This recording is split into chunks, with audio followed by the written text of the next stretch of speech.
সূরা আন-নাহলের 120 নম্বর আয়াতে কালিমা তেলাওয়াত করলাম। আয়াতে আল্লাহ রাব্বুল আলামিন আমাদেরকে হুকুম করেছেন, দারু ছেড়ে দাও, যাহিরাল ইসমি ওয়া বাতিনা, প্রকাশ্য পাপ গোপন পাপ ছেড়ে দাও, প্রকাশ্য গুনাহ গোপন গুনাহ ছেড়ে দাও। আদেশ প্রকাশ্য গুনাহগুলো তো আমরা রাস্তাঘাট মানুষের সামনে অথবা যে কোনো জায়গায় কারোর সামনে করে থাকি, যেমন দল বেঁধে কোথাও টেলিভিশন দেখা, এগুলা প্রকাশ্য গুনাহ। গোপন গুনাহ এটা মানুষ দেখে না, দরজা বন্ধ করে একা একা গুনাহ করলে এটা গোপন গুনাহ। আল্লাহ বলেন প্রকাশ্য গুনাহ ছেড়ে দাও, গোপন গুনাহ ছেড়ে দাও। গোপন গুনাহের মধ্যে অন্যতম একটা গুনাহ হলো পর্নোগ্রাফিতে তরুণ তরুণীদের আসক্তি হয়ে যাওয়া। এই গুনাহটা কোটি কোটি তরুণ তরুণী মুসলমানরা করতেছে, আর অন্য ধর্মের তারা বললে এটা তারা পাপ মনে করে না। মুসলমানরা যখন করে এই গুনাহ, তখন এটা আফসোসের বিষয়, ভাবার বিষয়। গোপন গুনাহের মধ্যে অন্যতম একটা গুনাহ হলো পর্নোগ্রাফিতে আসক্ত হওয়া, যেটা উঠতি বয়সী তরুণ তরুণীরা অনেক বেশি করে থাকে। পর্নোগ্রাফি শব্দটা ইংরেজি, এটা গ্রিক শব্দ থেকে নেওয়া হয়েছে। গ্রিক শব্দ পর্নোগ্রিফয়া, এখান থেকে পর্নোগ্রাফি ইংরেজিটা নেওয়া হয়েছে, যার অর্থ হলো ম্যাগাজিন, নাটক, সিনেমা, পেপার, পত্রিকা অথবা যে কোনো মাধ্যমে অশ্লীলতা ঢুকিয়ে দেওয়া, অনুপ্রবেশ করিয়ে দেওয়া, এটা হলো পর্নোগ্রাফি। পর্নোগ্রাফির মূল উদ্দেশ্য হলো উলঙ্গ অথবা অর্ধাঙ্গ শরীরের বিভিন্ন অঙ্গ প্রত্যঙ্গ প্রদর্শন করে বিশেষ করে মুসলিম তরুণ তরুণীদেরকে যৌনতায় প্রলুব্ধ করা, এটা হলো পর্নোগ্রাফির মূল উদ্দেশ্য। পর্নোগ্রাফি 1895 সালে সর্বপ্রথম ইউরোপের দুই ব্যক্তি অশ্লীলতা মিশ্রিত পর্নো সিনেমা নির্মাণ করে, রমরমা ব্যবসা করে। তাদের থেকে অনুপ্রাণিত হয়ে ফ্রান্স, আমেরিকা, জার্মান সহ সারা পৃথিবীতে আস্তে আস্তে বিষয়টা ছড়িয়ে পড়ে। কয়েক বছর আগে রিপোর্ট অনুযায়ী পর্নোগ্রাফি বা অশ্লীলতা প্রচার করার ক্ষেত্রে, এই নীল সিনেমা তৈরি করার ক্ষেত্রে আমেরিকা 1 নম্বর, দ্বিতীয় স্থানে জাপান। 2017 আগে রিপোর্ট। পৃথিবীর প্রায় 4.6 মিলিয়নেরও বেশি পর্ন আছে ইন্টারনেটে।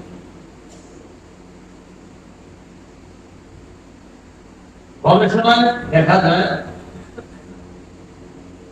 প্রতি সেকেন্ডে 2006 রিপোর্ট অনুযায়ী 2006 প্রতি সেকেন্ডে সার্চ ইঞ্জিনে ADULT অ্যাডাল্ট ওয়ার্ড বা অ্যাডাল্ট শব্দটা প্রতি সেকেন্ডে 372 জন মানুষ ইন্টারনেটে লেখে। অর্থাৎ তারা অশ্লীল সিনেমা দেখতে চায় প্রতি সেকেন্ডে 372 জন।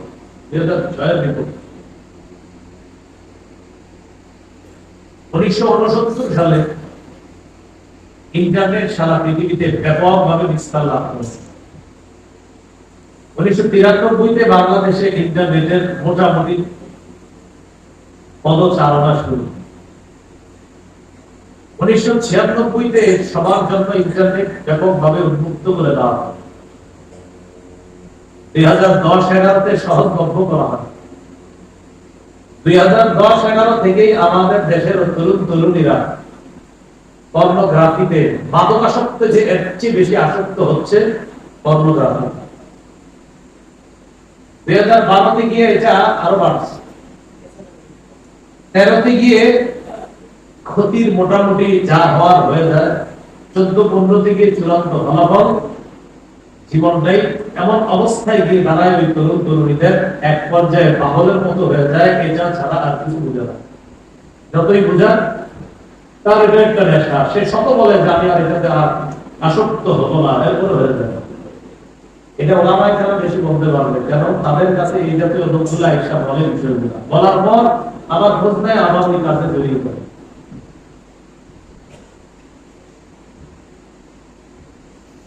শুধু আমেরিকা সহ পশ্চিমা যে সভ্য নোংরা সমাজ, এই পশ্চিমারা নীল সিনেমা দিয়ে সারা পৃথিবীতে বছরে প্রায় 56 বিলিয়ন, মিলিয়ন না 56 বিলিয়ন ডলার কামিয়ে নেয়। তাদের মা বোন যারা, তারা প্রতিটা বৃত্তিতে জড়িয়ে পড়ে, এক পর্যায়ে নিজেদের মা বোনদেরকে দেহ ব্যবসা করিয়ে বছরে 57 বিলিয়ন ডলার তারা কামায় বছরে, যা 138টা দেশের জিডিপির সমান।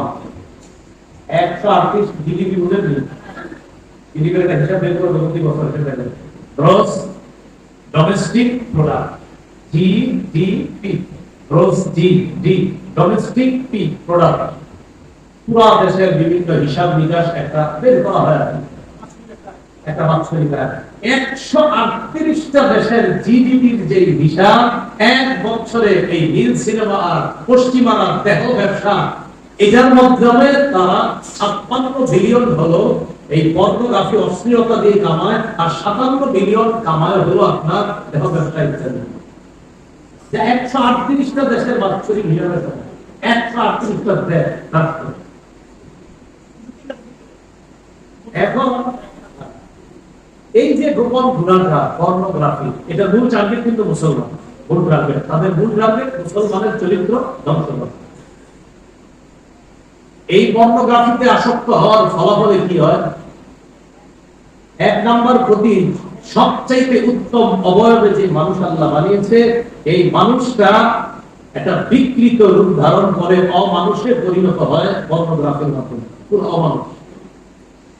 আল্লাহ রাব্বুল আলামিন সূরা মুমিনের 64 নম্বর আয়াতে বলেন, ওয়াসাওয়ারাকুম ফাআহসানা সুওয়ারাকুম, তিনি তোমাদেরকে গঠন করেছেন, ফাআহসানা সুওয়ারাকুম, তোমাদের গঠনটা কত সুন্দর করেছেন তিনি। সুবহানাল্লাহ, সুবহানাল্লাহ, আমাদের গঠনটা কত সুন্দর করেছেন, যেখানে না কান যা দেওয়ার ঠিক সেখানে আমরা দিয়েছি। আল্লাহ বলেন, ইয়া আইয়ুহাল ইনসান মা গাররাকা বিরাব্বিকাল কারীম, ও মানুষ কিসে তোমাকে সম্মানিত রবের ব্যাপারে ধোঁকা দেয়, প্রতারণা করে? আল্লাযী খালাকাকা, যে তোমাকে সৃষ্টি করেছেন, ফাসাওয়াকা, তোমাকে সুগঠিত করেছেন, ফাআদালাকা, সুষম করেছেন, যেইভাবে যা দেওয়া দরকার তা করেছেন, ফি আইয়ি সূরাতিন মা শাআ, যেই আকৃতিতে তিনি চেয়েছেন, রাক্কাবাকা, তোমাকে সুন্দরভাবে আল্লাহ কত সুন্দর আকৃতিতে গঠন করেছেন। সুবহানাল্লাহ। পর্নোগ্রাফির মাধ্যমে এই সৌন্দর্য যেটা আল্লাহ মানুষকে দান করেছেন, যে সর্বোত্তম মানুষ বানিয়েছি আমি সবচেয়ে সুন্দর আকৃতি দিয়ে, মুসলমানরা এটার মাধ্যমে অমানুষে পশুতে পরিণত হয়ে যায়, এটাতে আসক্ত হতে হবে। সূরা 3-4 নম্বর আয়াত আল্লাহ বলেন, লাকাদ খালাকানাল ইনসান ফি আহসানি তাকওয়িম, আমি মানুষকে সৃষ্টি করেছি সবচেয়ে উত্তম অবয়ব। সূরা বনী ইসরাঈলের 70 নম্বর আয়াতে আল্লাহ বলেন, ওয়ালাকাদ কাররামনা বনী আদম, আমি বনি আদমকে সম্মানিত করেছি। সুবহানাল্লাহ, যে আল্লাহ আমাকে আপনাকে সম্মানিত করলেন, আপনি দরজা লাগিয়ে মা বাবার দৃষ্টির অগোচরে আর আল্লাহর দেখা যায়, সবার অগোচরে আর আল্লাহর দৃষ্টির মধ্যে আপনি কি করতেছেন? কেউ আপনাকে দেখে, আল্লাহ আপনাকে, এটা আমাদেরকে পশুতে পরিণত করে দিয়েছে। সূরা আরাফের 179 নম্বর আয়াতে আল্লাহ বলেন উলাইকা কাল আনআম, এরা চতুষ্পদ জন্তুর মতো, বাল হুম আদম, বরং এর চেয়ে আরো পথভ্রষ্ট, আরো নিকৃষ্ট। উলাইকা হুল গাফিলুন, এরা গাফেল, তারা উদাসীন। তাহলে পর্নোগ্রাফির এক নাম্বার ক্ষতি, সুন্দর মানুষটা অসুন্দর হয়ে যায়, এই সুন্দর মানুষটা পশুতে পরিণত হয়ে যায়, অনেক চার নিকৃষ্ট জীবের মতো, অনেক চার নিকৃষ্ট হয়ে যায়। এক পর্যায়ে তার অবস্থা এমন হয়, তাহলে যত বুঝান সে বুঝবে না, সেক্ষেত্রে আসক্ত। পর্নোগ্রাফির দ্বিতীয় ক্ষতি, বলেন আমার সাথে একটু, পবিত্র আত্মাকে অপবিত্র করে দেয়। পবিত্র আত্মা এটাকে অপবিত্র করে দেয়। তাফসীরের কিতাব অনুযায়ী মসুরির ডাইলের মতো আমাদের শরীরের ভিতরে একটা ছোট্ট গোস্তের টুকরা আছে, মসুরির ডাল। হাদিসে এটাকে রাসূল সাল্লাল্লাহু আলাইহি সাল্লাম এইভাবে বলেছেন, আলা ওয়া ইন্না ফিল জাসাদি মুদগাতান, শোনো শরীরের মধ্যে একটা গোস্তের টুকরা আছে, ইযা সালাহা, এই টুকরাটা যদি পরিশুদ্ধ হয়ে যায়, ঠিক হয়ে যায়, সালাহাল জাসাদু কুল্লুহু, পুরো শরীরটা ঠিক হয়ে যায়। ওই ছোট্ট অংশটা ঠিক হয়ে পুরো শরীর ঠিক। ওয়া ইযা ফাসাদাত ফাসাদাল জাসাদু কুল্লুহু, আর যদি ছোট্ট এই দেহের টুকরাটা যদি নষ্ট হয়ে যায়, পুরো শরীরটা নষ্ট হয়ে যায়। আলা ওয়া হিয়া আল, নবী বলেন সময়টা হলো কল। তাহলে বলেন তো ছোট্ট দেহের টুকরাটার নাম কি? এটা যদি ঠিক হয় পুরো দেহ ঠিক, এটা যদি নষ্ট হয় দেহ নষ্ট। পর্নোগ্রাফির দ্বিতীয় ক্ষতি, পবিত্র আত্মাকে একদম শেষ করে দেয়, অপবিত্র করে দেয়, আর ওটা অপবিত্র হওয়ার পুরো দেহ শেষ করে দেয়। রাসূলুল্লাহ সাল্লাল্লাহু আলাইহি সাল্লাম বলেন, বান্দা যখন একটা গুনাহ করে, তো বলে কয়টা? একটা। লুকিতাত ফি কলবিহি নুকতাতুন সাওদা, তার অন্তরে একটা কালো দাগ পড়ে যায়। ফাইদা হুয়া তাওবা ওয়াস্তাগফার, সে যদি তাওবা করে এবং আল্লাহর কাছে ক্ষমা প্রার্থনা করে, ফানাজা গুনাহ থেকে ফিরে আসে, সুবিলা কলবুহু, তার অন্তরটা আবার ঠিক হয়ে যায়। সুবহানাল্লাহ। ওয়া ইন যারা, সে যদি গুনাহ আরো বাড়ায়, কোনো বন্ধ নাই, জিদা গুনাহ যদি বাড়তে থাকে বাড়তে বাড়তে এক পর্যায়ে এমন হয়, হাত্তা তাআলু কলবা, ওই কালো দাগ পড়তে পড়তে পড়তে পড়তে পুরো কালো আবরণের নিচে অন্তরটা, কলবটা ঢাকা পড়ে যায়। কলবে ওই আবরণ পড়তে পড়তে পড়তে পড়তে পুরো কালো হয়ে যায়, এই কালোর নিচে এখন কলব, এটাকে বলা হয় মরিচা। বলে কি বলা হয়? মরিচা। মরিচা ঢাকা পড়ে যায়। সূরা মুতাফফিফিনের 14 নম্বর আয়াতে আল্লাহ বলেন, কাল্লা বাল আনা আলা কুলুবিহিম মা কানু ইয়াকসিবুন, কখনো নয়, কারণ তাদের অন্তরে মরিচা ধরিয়েছে তাদের কৃতকর্ম, তাদের অন্তরে জং ধরিয়েছে, মরিচা ধরিয়েছে তাদের কৃতকর্ম, তাদের অপরাধ।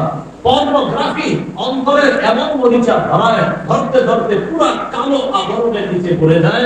এই ব্যক্তিকে যত বোঝান, সে আপনার সামনে বলবে বুঝছি বুঝছি, আবার আড়ালে গেলে আবার পর্নোগ্রাফিতে আসক্ত হয়ে। তাহলে 2 নাম্বার ক্ষতি, পবিত্র আত্মাকে অপবিত্র করে। 3 নাম্বার ক্ষতি, যৌন বিকৃতি সৃষ্টি। কি বললাম? যৌন বিকার সৃষ্টি। বিকার মানে পাগলামি, এক জাতীয় যৌন উন্মাদনা সৃষ্টি করে, পাগল হয়ে যায়, পাগলের মতো হয়ে যায়। হাত দিয়ে জিনা করে, চোখ দিয়ে জিনা করে, কান দিয়ে জিনা করে, এক পর্যায়ে লজ্জাস্থান দিয়ে জিনার মতো ভয়ঙ্কর জিনায় লিপ্ত হয়ে পাগল হয়ে যায়। সে কি করবে সে নিজেও জানে না। এই জাতীয় পাপাচার যারা করবে তাদের ঠিকানা জাহান্নাম।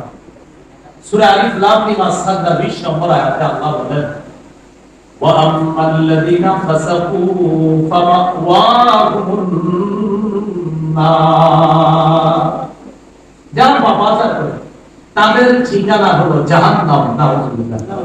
তাহলে 3 নাম্বার ক্ষতি, যৌন বিকার সৃষ্টি, একদম পাগলের মতো হয়ে যায় এই ব্যক্তি। 4 নাম্বার ক্ষতি, পর্নোগ্রাফি। বলেন জিনার দিকে নিয়ে যায়। কিসের দিকে নিয়ে যায়? জিনার দিকে। মানে জিনার দিকে নিয়ে যায় মানে জিনাকে কোনো পাপ মনে করে না, এটা কোনো ব্যাপার না। সূরা বনী ইসরাঈলের 32 নম্বর আয়াতে আল্লাহ বলেন, ওয়ালা তাকরাবুজ জিনা, জিনা মানে পাপ। বলেন জিনা কি? জিনা কি কোনো পাপ মনে করে না, এটা কোনো ব্যাপার না। সূরা বনী ইসরাঈলের 32 নম্বর আয়াতে আল্লাহ বলেন, ওয়ালা তাকরাবুজ জিনা, জিনা মানে পাপ। তোমরা জিনার কাজ করছো না, ইন্নাহু কানা ফাহিশা, এটা অশ্লীল কাজ, ওয়াসাআ সাবিলা, এটা কতই না মন্দ রাস্তা। পর্নোগ্রাফিতে যে আসক্ত হয়, জিনা তার কাছে পানি ভাতের মতো হয়, এটা কোনো পাপ মনে হয় না, কারণ তাকে তো জিনা শেখাচ্ছে ওটা, জিনা নিকটবর্তী করে দেয়। এটা 4 নাম্বার করে সন্তানকে বাঁচাও। সূরা তাহরিমের 4 নাম্বার আয়াত আছে, ও আনফুসাকুম ওয়া আহলিকুম নারা, নিজেকে বাঁচাও, পরিবারকে বাঁচাও আগুন থেকে। Protect yourself and your families against কাফার, নিজেকে বাঁচাও, পরিবারকে বাঁচাও আগুন থেকে। আগুন যে আগুনের জ্বালানি হবে আকাশওয়াল হিজারা, মানুষ এবং পাথর। আল্লাহ আমাদেরকে হেফাজত করুন, আমিন। সন্তানের হাতে যে জিনিসটা ধরায় দেন, 30,000 টাকা 35,000 টাকা জিনিসটা ধরিয়ে দিচ্ছেন, নজরদারি করেন, সেভিংই করেন, গোয়েন্দাগিরি করতে হবে। সন্তান যেন ইলেকট্রনিক ডিভাইস আপনার কাছ থেকে নিয়ে জাহান্নামের দিকে পা না বাড়ায়, এই দায়িত্ব আপনার। আল্লাহ আমাদেরকে হেফাজত করুন, আমিন। 5 নাম্বার ক্ষতি পর্নোগ্রাফি। বলেন বেহায়াপনা সৃষ্টি করে, বেহায়াপনা সৃষ্টি করে, এই যাবে এত লজ্জা করে, একদম শেষ সব শেষ, কিছু থাকে না।